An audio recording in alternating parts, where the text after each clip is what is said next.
Hello, I'm Pip Courtney and welcome to A Taste of Landline, where we take you across the country to see the very best in food, fibre and more.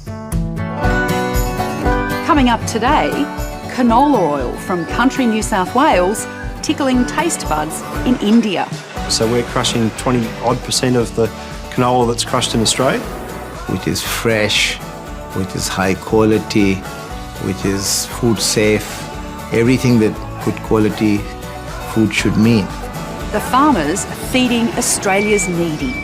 We get that double win. We're helping people, and that's the most important thing. And one of Australia's most colourful crops. We had about 2,500 people through yesterday. It's our biggest day for the Blooming Tulip Festival.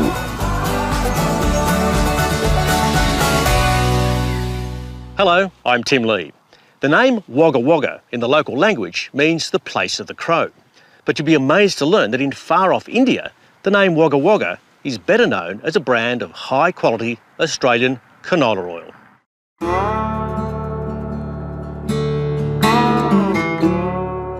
It all begins here, in the golden canola fields of southeastern Australia.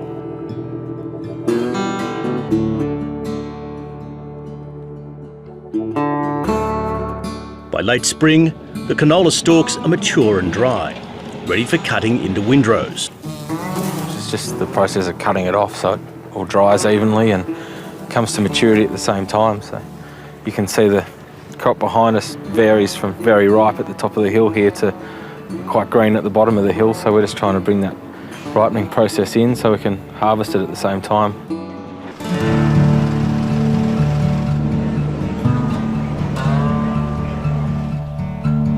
Wagga Wagga, self-proclaimed capital of the Riverina, straddles the mighty Murrumbidgee. In the Wiradjuri language, the name means place of the crow.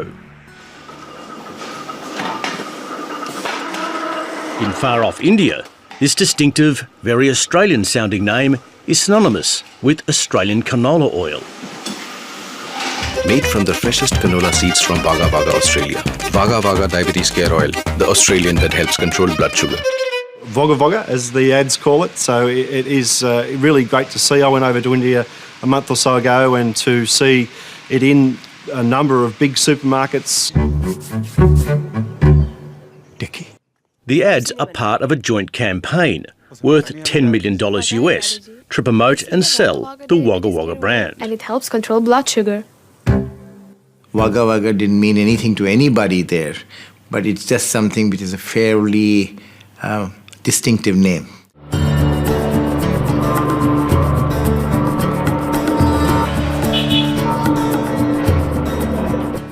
The Indian grocery market is crowded and highly competitive, so the ads stress the health benefits, namely low blood sugar levels, of Australian canola oil. Diabetes and heart are the two major issues in India. There's been a lot of oils launched at heart, whereas diabetes specifically, there hasn't been a lot of oils launched looking at diabetes care. So the fact that canola does have low blood sugars is good for the health. Obviously doesn't solve it, but it's good for it, which is the premise of the brand. There, as elsewhere in the world, the so-called soft oils, such as canola, soybean and sunflower, have rapidly overtaken less healthy cooking oils, such as palm and tallow. The Wagga processing plant is strategically placed in the centre of the New South Wales canola growing area, close to rail and trucking routes. This year, half of the state's entire canola crop will end up here. So we're crushing 20% of the canola that's crushed in Australia, and that has happened very quickly. I bet a few in the industry is quite surprised. It's a tiny seed, the size of a grain of mustard. There's 1 million seeds to a tonne. Our factory crushes, therefore, 600 million seeds every day. We take out 99.5% of the oil.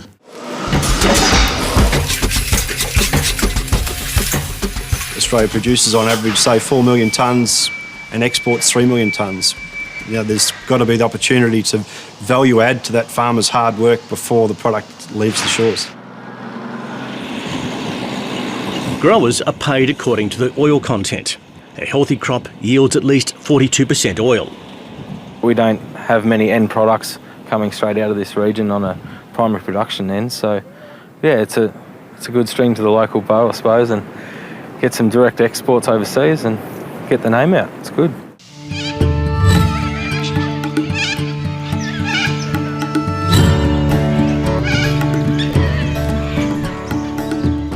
A few years ago, this large plant close to Wagga's industrial estate was merely a bare paddock.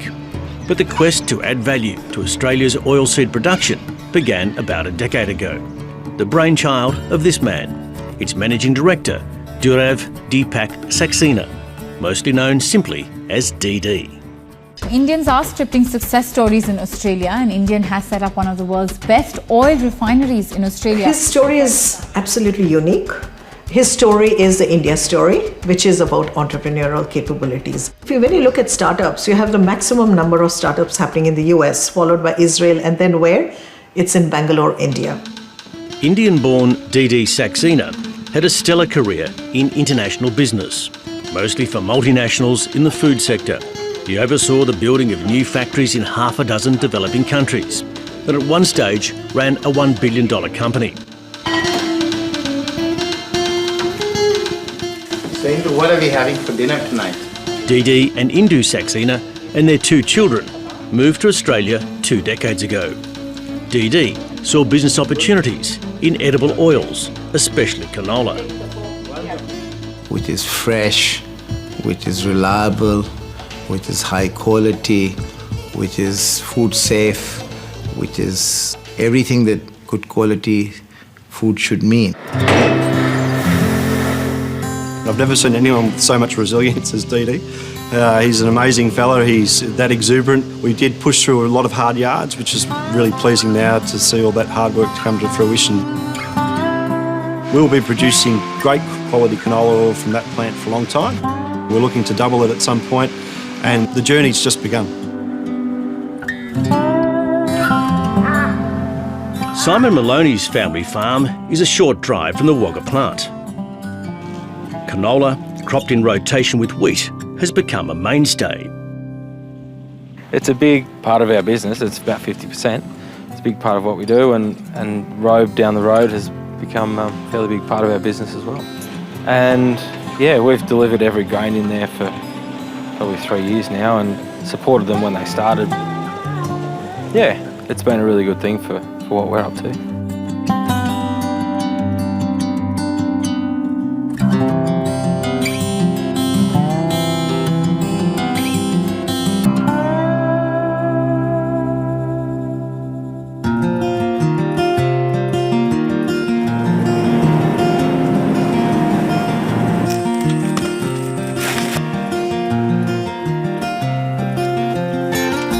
My dad used to do it when we were younger, and my grandfather on mum's side, he used to grow veggies and take them to Pomona and sell them on a horse and cart.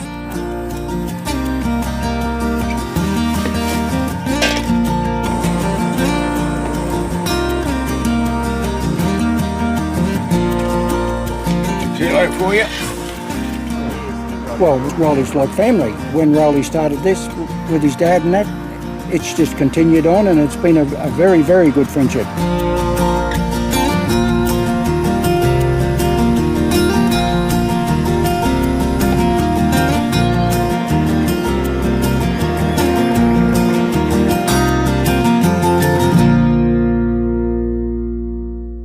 Hello, I'm Prue Adams.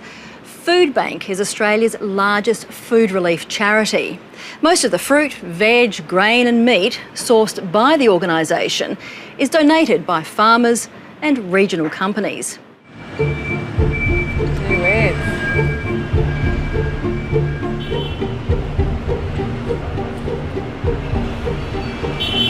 Before dawn, when most of us are still tucked up in bed, a frenetic symphony of forklifts operates at the capital city produce markets. This is where the fruit and veg comes in from farms. Before the day's out, most of the fresh produce will be channelled to grocery shops and supermarkets across each state. At Adelaide's produce market, there's one store you won't find in any of the other capital cities. Australia's biggest food relief charity, Food Bank, has a shop front here. Opened 5 years ago, it places the organisation right in the middle of the wholesalers, streamlining their generous donations. It's just gone crazy in that last 5 years. We've gone from a 11-fold growth and we're going further all the time. G'day, Pete. Hey. We've gone from 4 or 5 or 6 regular donors to now about 110 different produce companies donating in. The Food Bank store is always accessible and growers and wholesalers can donate at any time. A band of staff consisting of volunteers and Work for the Dole participants bags up the produce so it can be handed out to people who are having a hard time putting food on their own tables. Food Bank's essentially a giant kitchen pantry for the welfare sector in Australia. We source and provide food and groceries for about 2,500 charities across the country. So we're not only helping in terms of reducing food waste by rescuing food and groceries, but more importantly, we're actually addressing food insecurity. Food Bank is actually an international organisation and was established in New South Wales in 1992. It now has a presence in every state and the Northern Territory, and is really a big not-for-profit agency, requiring the eye-watering coordination of thousands of tonnes of fresh, chilled and packaged food every day in every part of the country. I can just as likely see a B-double of watermelons turn up one day as a B-double of baked beans, and the next day it might be nappies. We never know what we're going to get. The often maligned big-name supermarkets are also generous donors. Staples like bread are always over-ordered by supermarkets, so they have a constant shelf supply for their paying customers.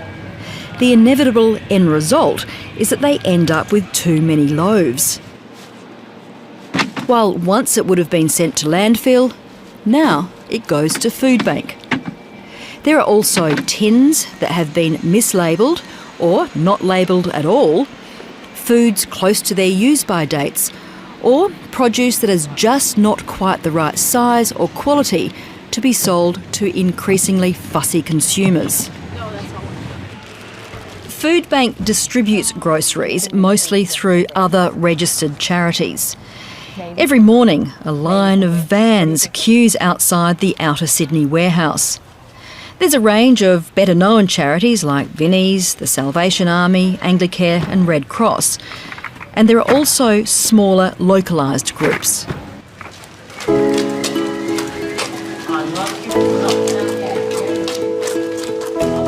Another key means of getting food to where it's needed is through the school breakfast program. The stories that break my heart as a mum are the ones where children are hiding at recess because they don't have something in their school lunchbox to share with their friends. That's not okay. That's not okay in the lucky country. Isaiah, you're going to come and get the toast? Approximately 239,000 school breakfasts are provided each week to children at 1,750 registered schools. These kids have been sent short-term to the Cowandilla Learning Centre in Adelaide because their own schools found their behaviour difficult. Louise, can I please have more toast? It's hard to believe. Over this breakfast, they have impeccable manners. Jack, can I have the butter, please? After you? Sure. Here, the meal provided by Food Bank is not just about nourishment. It's about quiet discipline and new skills and children doing things for themselves. Fruit and vegetable growers, meat companies and even grain growers are overwhelmingly the biggest contributors to Food Bank's supplies. Yes, we start a couple of days ago, and there's a little bit of blemish there that's not marketable. So Stone fruit producer Michael Troutwine donates around 30 tonne of fruit from his Riverland property each year, almost a tenth of his total production. We have a price point that we know it's not economic to send to market, and if we put that fruit on the market, we're just collapsing the market as well. So it's just good business sense for us as well. We get that double win. We're helping people, and that's the most important thing. But it's no net cost to us. Yeah. Can I test this one? You can, because I'll test this one. Early season will probably go straight into our school breakfast programs. So, yeah, no, that's nice. Juicy, yeah, Yep. beautiful.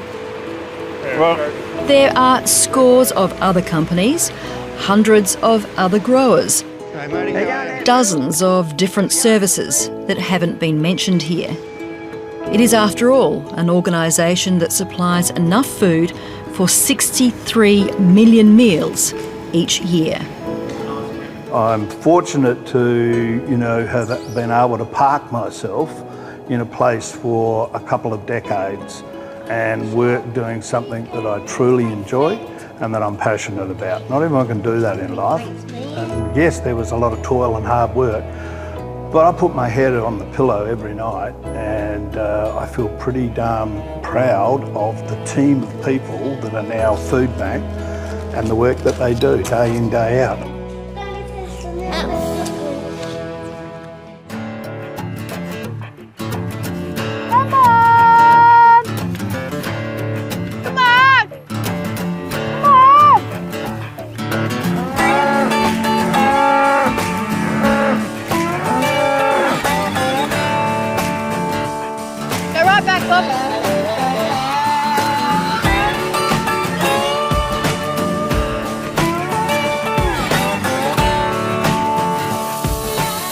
It's going to dissolve all that fat, it's going to keep it juicy, but most of all, there's going to be a lot of deep flavour from that grass-fed animal.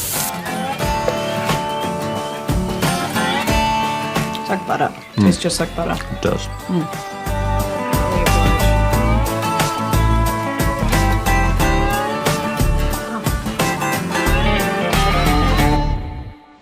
Hello, I'm Fiona Breen. An innovative family from Tasmania's northwest coast wanted their farming business to have an edge in the marketplace. They swapped traditional crops and livestock for tulips, and the rest is history.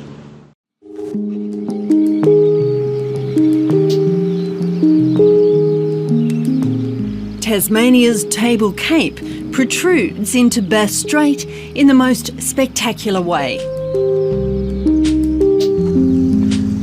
Its ancient volcanic soils nourish 100 varieties of tulips. There's all sorts of forms. I mean, the classic ones like the six-petalled, single tulip, and they're still ever popular. But then you can get doubles, which are essentially, they're not really 12 petals. Some can be, 36 or 12 petals. They're pretty amazing.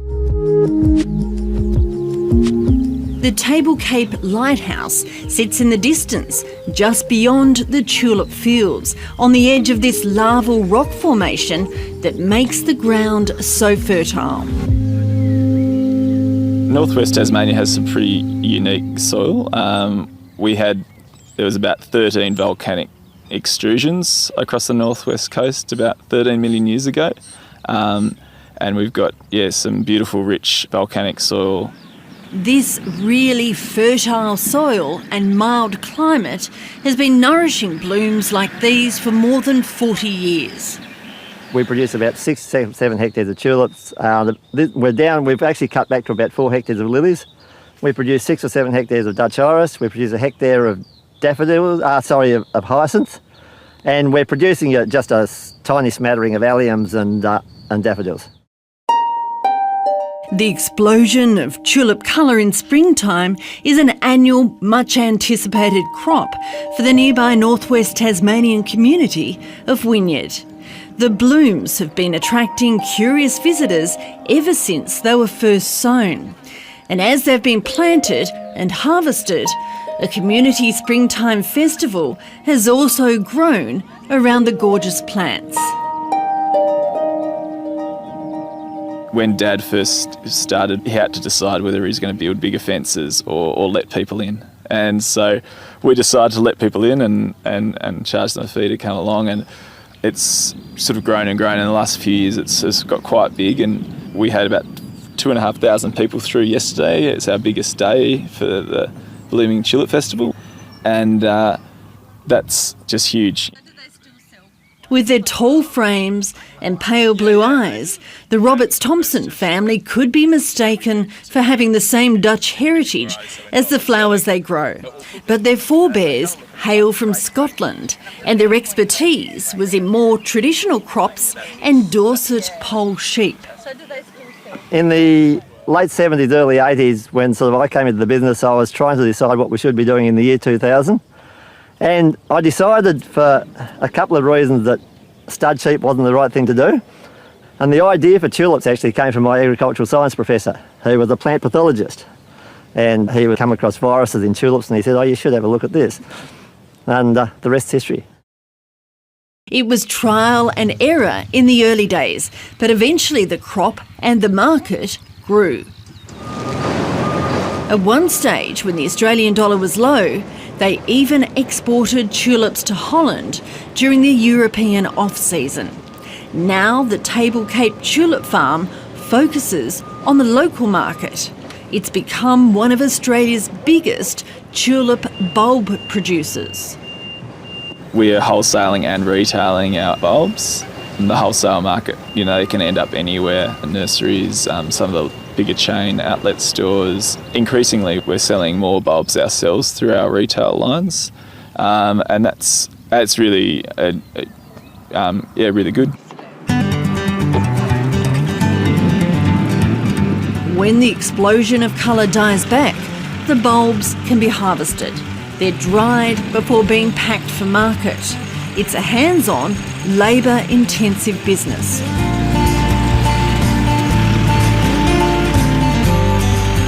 Tulips in general require a fair bit of labour, so we've got about 10 people working for us pretty much all year round. And then during tulip grading, they can get up, and harvest and grading, that can get up to about 25 people. And they're not just doing tulips. As the tulips are harvested, a line of iris bulbs are being graded, sorted and packed. Every day, a mix of bulbs are being sent to customers around the country.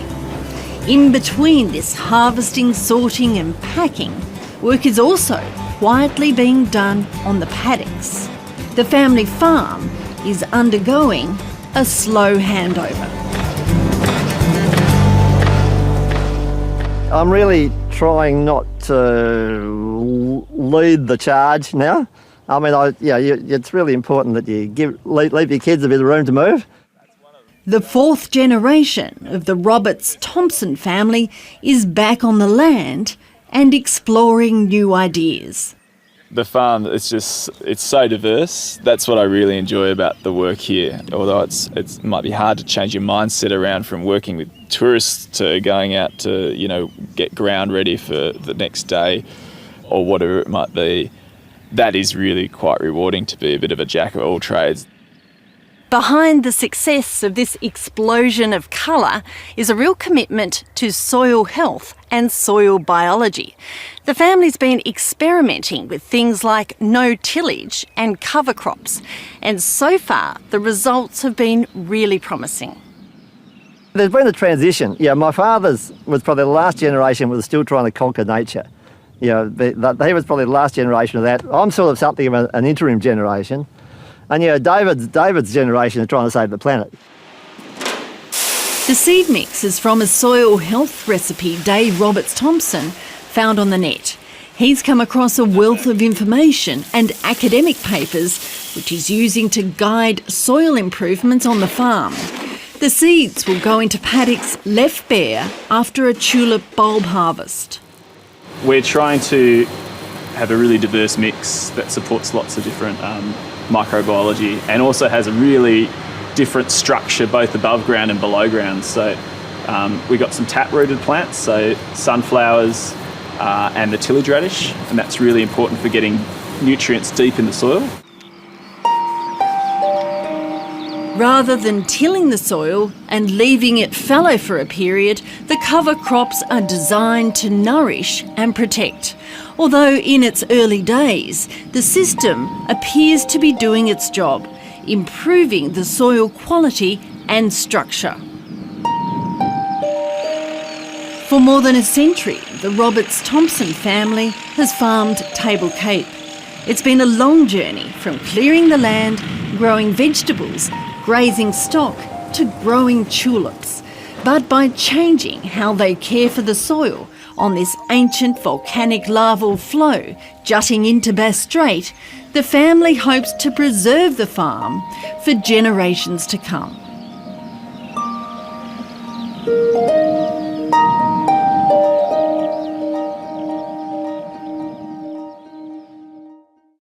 And that's the show. Thanks for your company. And remember to check us out on Facebook, where there's plenty to keep you entertained. Next week on A Taste of Landline, growing an Aussie appetite for goat. I'm Duncan Velkomit from Restaurant Africola. There's a lot of confusion out in consumer land about, well, how do I cook and prepare goat? So that's why we're doing some interviews with some chefs, looking at the differences between farmed and rangeland animals and looking at different cooking methods and how the product can be used in the restaurant trade. Working farms which double as campgrounds. The kids get to see where their food comes from. Who needs a TV? And Tassie Bubbles, taking on champagne from Champagne. With a blind tasting of a sparkling. And do you think it is a champagne or do you think it is a Tassie wine? It was very tricky to answer.